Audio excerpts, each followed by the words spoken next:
Surf Excel නම් භාගයයි මාසයකට වඩා රිදි සුවතයි.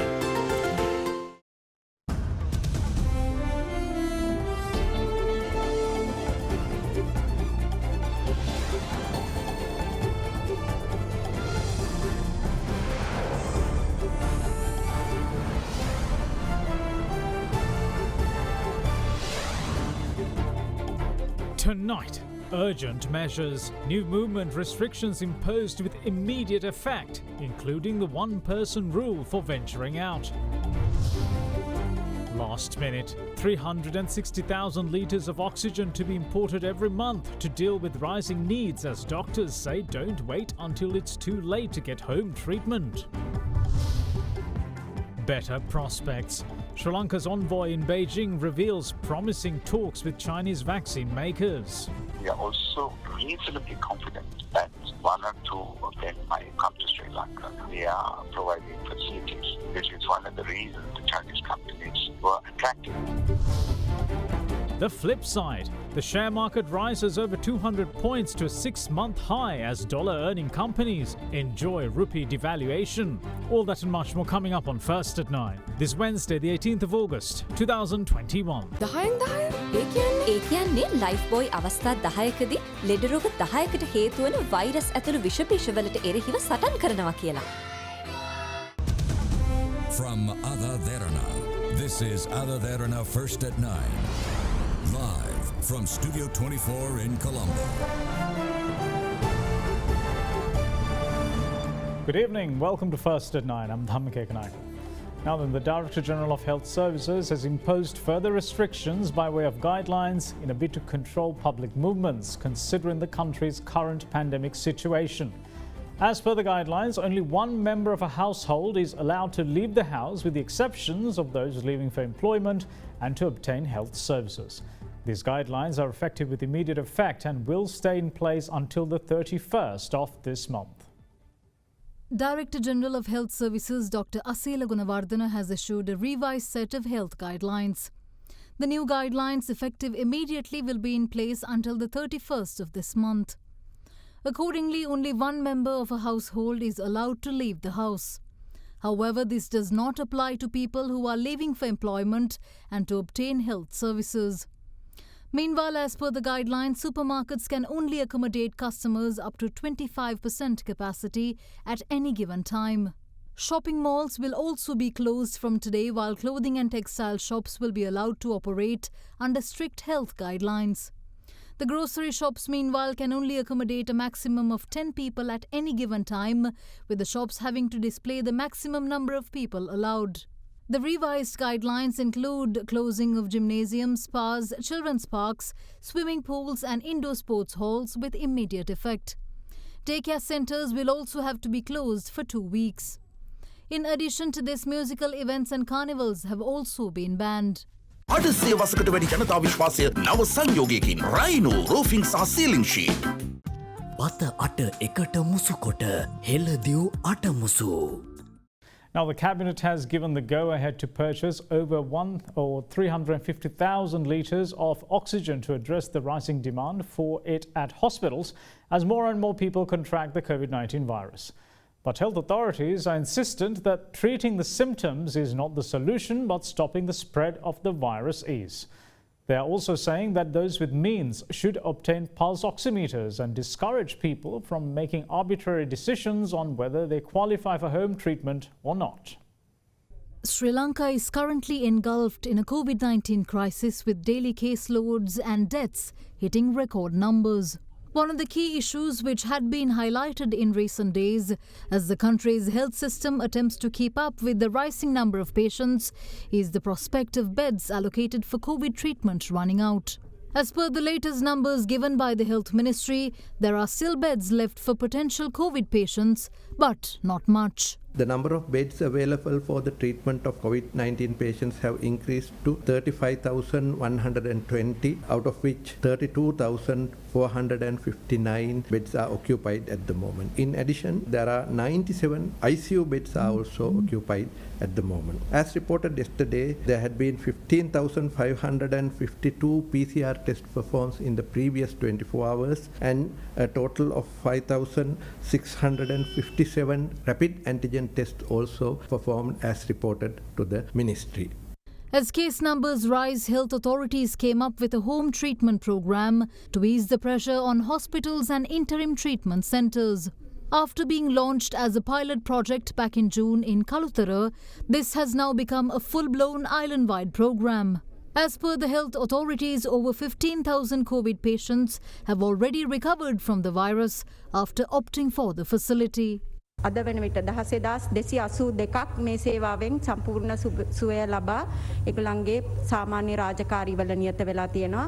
අද වන විට 5,110ක් එම සේවාව ලබා ගනිමින් නිවෙස්වල රැඳී සිටමින් මේ ප්‍රතිකාර ලබා ගන්නවා. මේ සේවාව ලබා දීම සඳහා වෛද්‍ය නිලධාරීන් 900කට ආසන්න ප්‍රමාණයක් සහ විශේෂඥ වෛද්‍යවරුන් 28 දෙනෙක් සම්බන්ධ වෙලා තියෙනවා. එම වෛද්‍ය නිලධාරීන්ගේ ප්‍රමාණය 1,500 දක්වා ඉදිරි සති කිහිපය තුළ වැඩි කර ගැනීමටත් අපි බලාපොරොත්තු වෙනවා.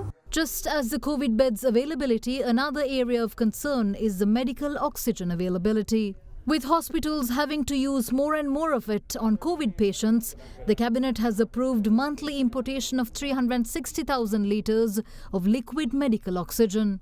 This is in addition to the existing monthly importation of 120,000 litres of liquid oxygen. But until the new measures come into effect and their results felt, the Ministry of Health insists that various measures are taken to hike the oxygen supply. But the message is that plugging hole is not a sustainable solution.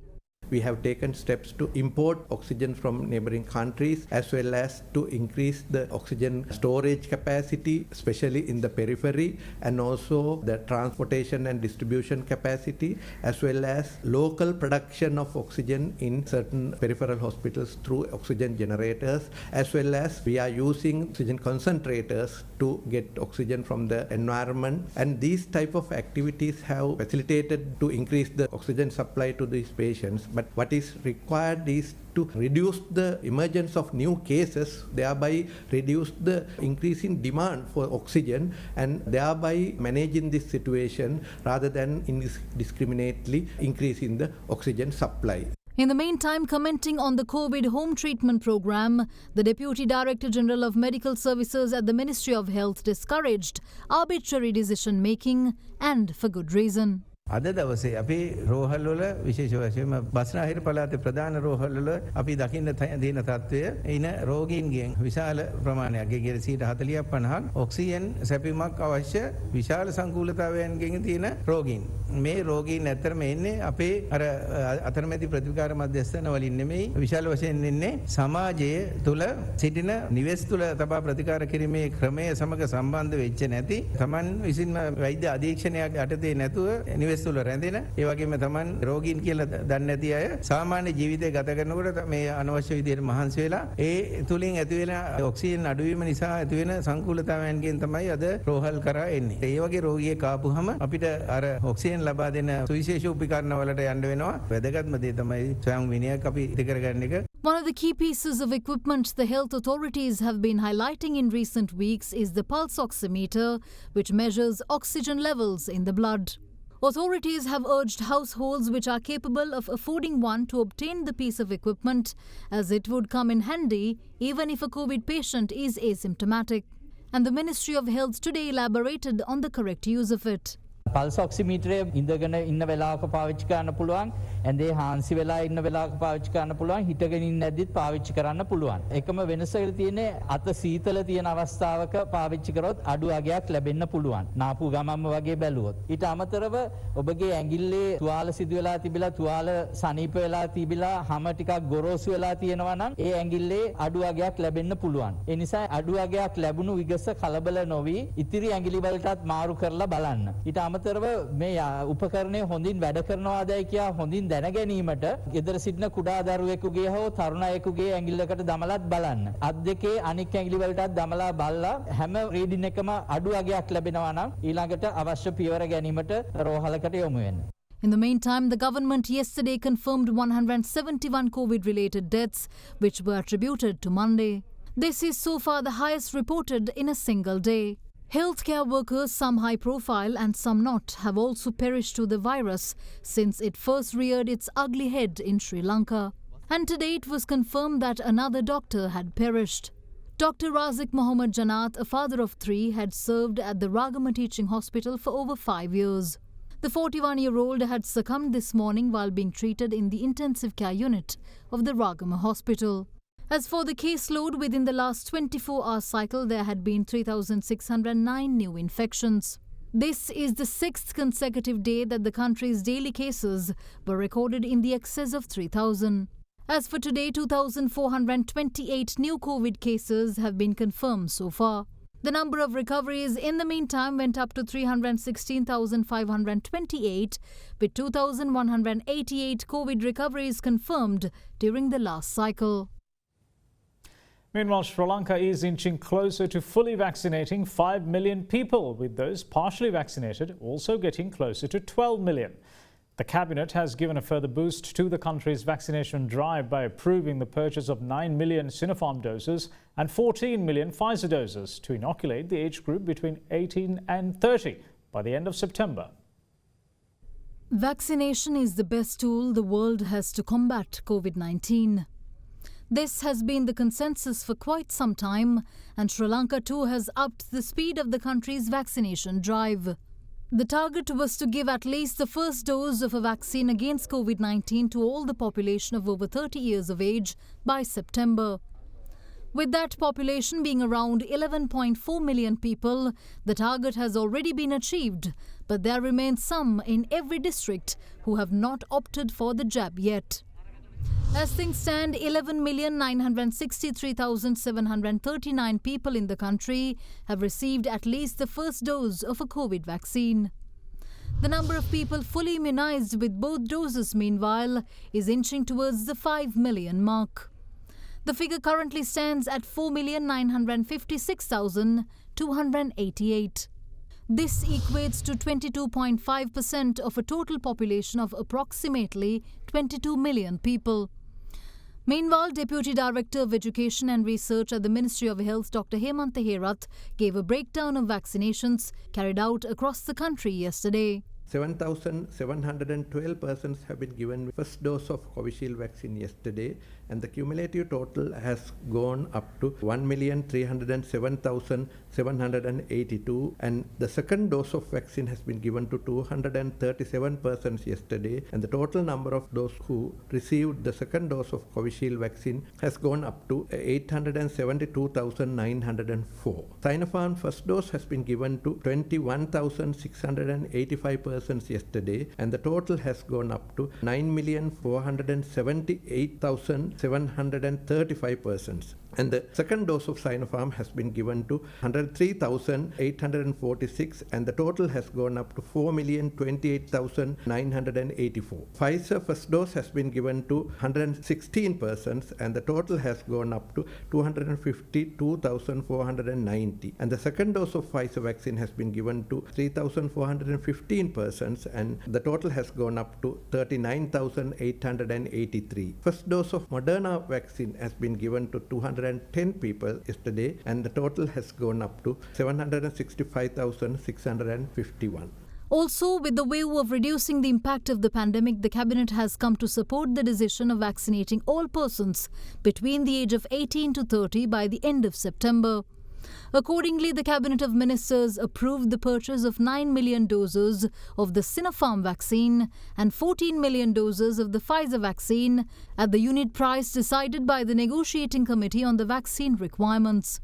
දැනට ශ්‍රී ලංකාවේ ක්‍රියාත්මක වයස 30ට වඩා වැඩි ජනතාවට එන්නත් මාත්‍රා දෙක ලබා දීම වැඩසටහනට අමතරව ඉදිරි කාලය තුල වයස 18 සහ 30 අතර ප්‍රජාවටත් එන්නත් මාත්‍රා දෙක ලබා දීමටත් ඉන්පසුව ගතවන ඉදිරි කාලය තුල වයස 12 සහ 18 අතර කාණ්ඩ දරුවන්ටත් එම එන්නත් ලබා දීම සඳහා දැනට යෝජනා වෙලා තිබෙනවා. සඳහා එන්නත් මාත්‍රා මිලදී ගැනීම පිණිස අමාත්‍ය මණ්ඩල අනුමැතිය ලබා දීලා තිබෙනවා.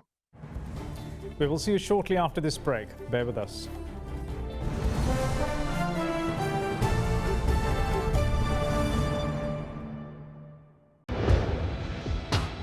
Big 3.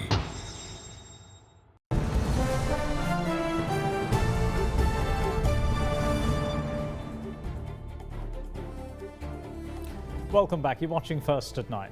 Now, talks have been underway between major vaccine manufacturers in China and Sri Lanka's ambassador in Beijing, Dr. Palitha Kohana, which the envoy says looks very promising.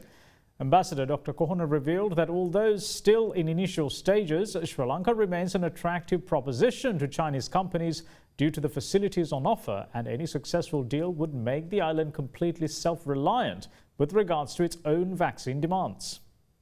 Sri Lanka's ambassador to the People's Republic of China, Dr. Palitha Kohana, revealed that the government is looking at the possibility of becoming vaccine self-reliant in the near future by approaching Chinese vaccine manufacturers to set up shop in the island. Ambassador Kohana added that the government's plan to set up dedicated pharmaceutical manufacturing industrial zones is a very attractive proposition for Chinese companies looking to deal with rising demand. At this stage, we are only discussing with Chinese vaccine manufacturing companies about the possibility of establishing a plant or plants in Sri Lanka. When I say we are discussing, we are also reasonably confident that one or two of them might be tempted to come to Sri Lanka. Of course, you know that we are providing facilities for pharmaceutical companies to come to Sri Lanka, and this is one of the reasons I believe that the Chinese companies were attracted and started broaching the issue with us. With discussions still a long way from having a positive conclusion, the ambassador added that although discussions have been positive, several factors still remain to be hashed out before any deals are finalized. Many factors will be taken into account, including their ability to provide the raw material and also the potential market for the vaccines. However, he added that if facilities are set up, Sri Lanka won't need to look far to satisfy its vaccine needs and also enjoy the benefits of an almost unending demand for vaccinations. The plants themselves will be designed to supply the Sri Lankan need, and once our need is exhausted, they are intended to supply the region, remembering that the entire region requires billions and billions of doses of the vaccine. It is unlikely that the need will be satisfied anytime soon. The possibility is that the pandemic will not go away anytime soon. We will need vaccines for the foreseeable future. Responding to media questions at the weekly cabinet media briefing held this morning, newly appointed Minister of Mass Media Dallas Alahapirum stated that the government is yet to finalise its stance on the Taliban takeover of the Afghan nation. The minister added that with Afghanistan being a fellow SARC member, the Foreign Ministry is currently in the process of analysing the situation before briefing President Gotabaya Rajapaksa on what the country's official stance should be. Meanwhile, several key cabinet decisions were also announced, including the approval for the importation of 6,000 metric tons of rice through the Pakistan-Sri Lanka Free Trade Agreement to deal with market shortages. The Cabinet of Ministers has approved a proposal submitted by the Minister of Environment to implement a program entitled Sri Lanka's Air Quality Benefit Sustainability Project Implementation of 25 Identified Procedures in COVID-19 period, which is expected to provide a policy and technical analysis on COVID-19 and air quality in Colombo City. It was also revealed that the United Nations Environment Programme has expressed its willingness to support the launch of the project, which has been estimated to cost $15,000. Further, the Cabinet also approved a proposal to further expand the brand promotion scheme during the 2021 to 2022 period, encouraging the setting up of Ceylon tea shops and houses under the global promotion program currently implemented in 12 countries. Meanwhile, approval has also been granted for a resolution drafted by the Ministry of Justice in relation to the Office of Reparations Act No. 34 of 2018, which includes the policies and guidelines prepared for its implementation through the relevant line ministries. The Cabinet also approved a proposal to establish 5 modern rice mills in the Kudunagala, Anuradhapura, Badiklo, Hambantota and Ampara districts under private cooperative partnership to purchase rice from the next Mar season and distribute it through Lanka Satosa and cooperative societies. Further, following the allocation of 7 dedicated PEO TV channels by Sri Lanka Telecom to be used to broadcast lessons for students from grade 1 to 13 in all 3 languages, the Cabinet granted approval to proceed with the project and to expand its reach to 20 channels in the future. In addition, the Cabinet also approved a proposal to import 6,000 metric tons of rice through the Pakistan-Sri Lanka Free Trade Agreement in order to sort out current rice shortages. Meanwhile, newly appointed Media Minister Dalasala Perima responded to media questions on the country's official stance on the Afghanistan issue during the Cabinet media briefing today. අපි සහෝදර සාක්කලාපිය රටක් විදියට ඇෆ්ගනිස්තානයේ සිදුවෙච්ච සිදුවීම දිහා බලන්නේ ඉතාම සංවේදී හැඟීමකින් ඊයේ කැබිනට් මණ්ඩලයේදී මේ පිළිබඳව සාකච්ඡා කරන්නේ නැහැ. හැබැයි ජනාධිපතිතුමා විදේශ අමාත්‍යාංශයට උපදෙස් දීලා තියෙනවා මේ පිළිබඳව කඩින රටේ ස්ථාවරය පැහැදිලි කරන්නයි කියලා මම විශ්වාස කරනවා. ප්‍රජාතන්ත්‍රවාදී රාජ්‍යයක් විදියට අපි ගත යුතු නිවැරදිම තීරණය විදේශ කටයුතු අමාත්‍යාංශය විසින් අද දවස් තුලදී sannivedanaya කරાવી ජනාධිපතිතුමාට. Further, the issue of the dissatisfaction of the Catholic Church with investigations into the Easter Sunday attack were also taken up, where Cabinet co-spokesperson Dr. Ramesh Patirana stated that the government has handed over sole authority over the investigations to the Attorney General's Department and the police, sans any political interference. තියුතුම් Malcolm cardinal රදගුරුතුමන්ට ජනාධිපතිතුමාත් රජයේ හැටියටත් පොරොන්දු වෙලා තිබෙනවා අදාළ නීතිමය කටයුතු සියල්ල කිසිදු බලපෑමකින් තොරව නියමිත පරිදි සිදු කරන බවට. එහිදී නීතිපති දෙපාර්තමේන්තුව මේ සම්බන්ධයෙන් නඩුව ගොනු කිරීම සඳහා යම් කාලයක් ගන්නේ මෙහිදී ඉතාම හොඳින් එම නඩු කටයුත්ත සිදු කළ යුතු නිසා එහෙම නැත්නම් සමහරක් විට මෙහි විත්තිකරුවන් මේන් ගැලවියන්නත් ඉඩ තිබෙනවා. ඔබ දැනටමත් දන්නවා මේ හා ඍජුව සම්බන්ධ පුද්ගලයන් සහ වක්‍රව අනුබල දුන් රාශියක් දෙනා දැනටමත් අත්අඩංගුවේ පසු වෙන්නේ. උන් සෑම කෙනෙක්ම අත්අඩංගුවේ පසු වෙනවා. එහිදී ඒ සම්බන්ධයෙන් රජය හැටියට දේශපාලනික වශයෙන් අපි කිසි මැදිහත් කිරීමක් කරන්නේ නැහැ. මැදිහත් වීමක් වෙන්නේ නැහැ. එහිදී ඒ සියලුම බලතල පොලිසියටත් නීති ක්‍රියාත්මක කරන නීතිපති අංශයට අංශවලටත් රජය බාර දීලා තිබෙනවා. Further, with JVP MP Anura Kumar Dissanayake having alleged a conspiracy to pressurize and interfere with magisterial verdicts through the Judicial Services Commission, Cabinet spokesperson Dalasala Peruma says the government is confident in the Chief Justice's ability to probe the issue and deliver a satisfactory explanation. අධිකරණ commission සභාව ස්වාධීන ආයතනයක් කෙසේ වෙතත් පාර්ලිමේන්තුවේ මන්ත්‍රීවරයෙක් වගකීමෙන් කරනු ලැබූ ප්‍රකාශයක් සම්බන්ධයෙන් වහාම සොයා බැලීම එක පැත්තකින් ගරු කතානායකතුමාගෙත් අනිත් පැත්තෙන් අග්‍රවිශ්වකාරතුමාගෙත් මූලික වගකීමක් විදිහට විශ්වාස කරනවා අපි. ඒ පිළිබඳව සොයලා බලලා ඒ සම්බන්ධයෙන් අවශ්‍ය නිශ්චිත වගකීම් සහගත පිළිතුරක් ලැබෙන්න ඕනේ කියලා කියන විශ්වාසය මට තියෙනවා. We'll see you soon. Stay with us.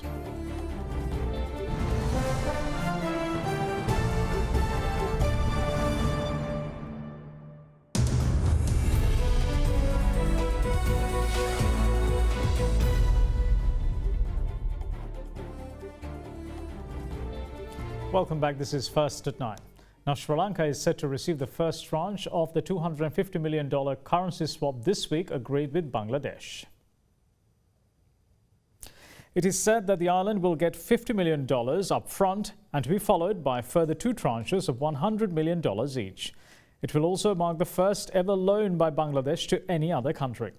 Quoting an official of the Bangladesh Bank, a Bangladeshi media outlet said that the first tranche will be given for 3 months, and if repayment does not materialize by the deadline, it will be extended by 3 more months and a further 3 months in case the payment is not met. If the central bank returns the sum in 3 months, the interest rate would be the London Interbank offered rate plus 2%. If the tenure goes up to 6 months, the interest rate will be the LIBOR plus 2.5%.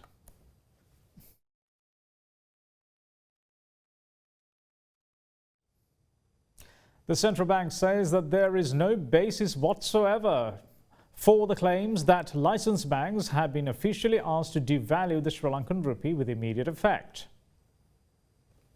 It denied the claims today, adding that the CBSL has not made any change to its stance or the operational arrangements on the determination of the exchange rate. The public are also advised by the bank not to rely on false and misleading information that is being circulated through social and conventional media.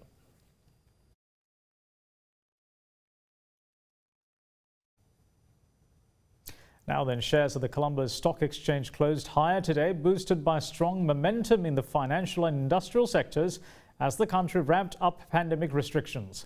The all-share price index rose to 208.33 points to reach 8,342.85 at market close, its highest closing level since the 1st of February. Meanwhile, the S&P SL20 also saw a comfortable rise of 52.02 points to 3,086. With that, here's Dimantha Matthew to give you a more detailed report on today's market activity. We saw a major upward shift in the market on speculation that there is a large currency depreciation in the market. So with this speculation, we are seeing a significant bullish trend in the stock market, especially among the companies that are making dollar income. So today we saw the market moving up by around 208 points. The intraday gain is a 5-month high at this point. So after that, we've seen the index moving into 8,342 levels, so surpassing the 8,300 mark as well. So this is after the month of January and February, where we are seeing the market going back to the 8,300 levels. So with this, what we are experiencing is heavy retail driven market completely dominating the conditions at the moment. We are seeing again very high level of turnover, 6.3 billion rupees of number of trades are triple of the normal amount, around 46,000 to 48,000 range of transactions have taken place today. The rupee today once again continued to be pegged at the same rate as yesterday of 202.89 cents against the US dollar. Now let's take a look at how the Sri Lankan rupee fared against other major currencies during the day.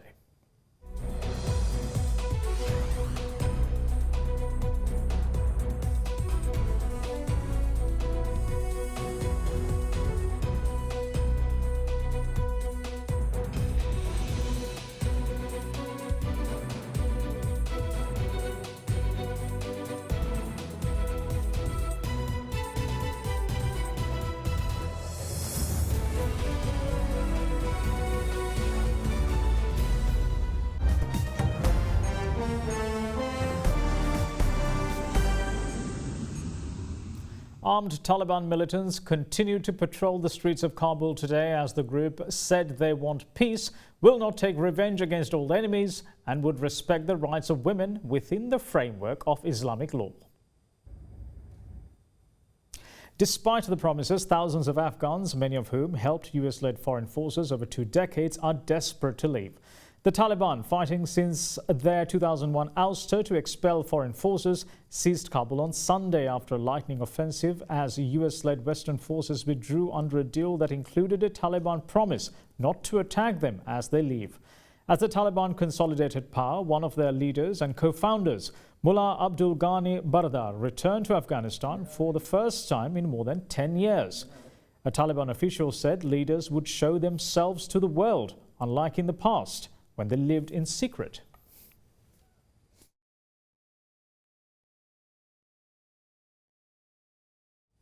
At least 1,941 people are known to have died in Haiti in Saturday's 7.2 magnitude earthquake, which is a rise of more than 500 from the previous figure. Rescue workers have so far managed to pull 34 people out alive from the rubble, but many are still missing after the powerful earthquake. The search for survivors has been hampered by heavy rains brought this week by Tropical Storm Grace. Nearly 10,000 people have been injured and hospitals were left overwhelmed due to the number of patients. The UN says about 500,000 children now have limited or no access to shelter, safe water and food.